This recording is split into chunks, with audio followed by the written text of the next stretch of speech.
Okay, मेलेझमा कोलेझमा हा common problem आहे. बऱ्याच पद्धतीने आपल्याला ह्याला ट्रीट करता येतं. फर्स्ट ग्रेड, सेकंड ग्रेडमध्ये आहे तेव्हाच विचार करा. चांगल्या पद्धतीने ट्रीटमेंट आहे त्याच्यावरती. मशीन ट्रीटमेंट येतात, केमिकल पील येतात, काही स्किन ट्रीटमेंट खूप ड्रास्टिक तुमच्या मेलेझमा म्हणजे पिगमेंटेशन किंवा हायपर पिगमेंटेशनवरती इम्पॅक्ट करतात आणि रिझल्ट खूप मस्त मिळतो. आयुर्वेदिक ट्रीटमेंट, आयुर्वेदिक प्रोडक्ट वापरून, केमिकल पील वापरून किंवा मशीन ट्रीटमेंट वापरून ह्याच्यावरती चांगल्या पद्धतीने रिझल्ट देता येतात. नक्की विचार करू शकता. म्हणजे सर्टन पॅच फॉर्ममध्ये आपल्याला पिगमेंटेशन दिसून येतं.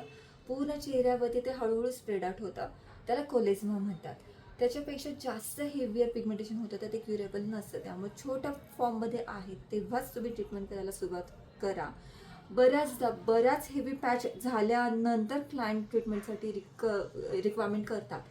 सगळ्यात महत्त्वाचं, एका सिटीमध्ये असं कुठलंच मॅजिकल रिझल्ट नसतो. मेलेझमा कोलेझमा हार्मोन इम्बॅलन्समुळे येणारं पिगमेंटेशनसाठी सिटिंग घ्यावे लागतात बरं का. तुमचं फॉलोअप पण फार महत्त्वाचं आहे, होम केअरही फार महत्त्वाची आहे. अशा पद्धतीने स्टेप बाय स्टेप आलेला रिझल्ट कधी पण लॉंग ड्युरेबिलिटी देतो. नक्की विचार करू शकता तुम्ही.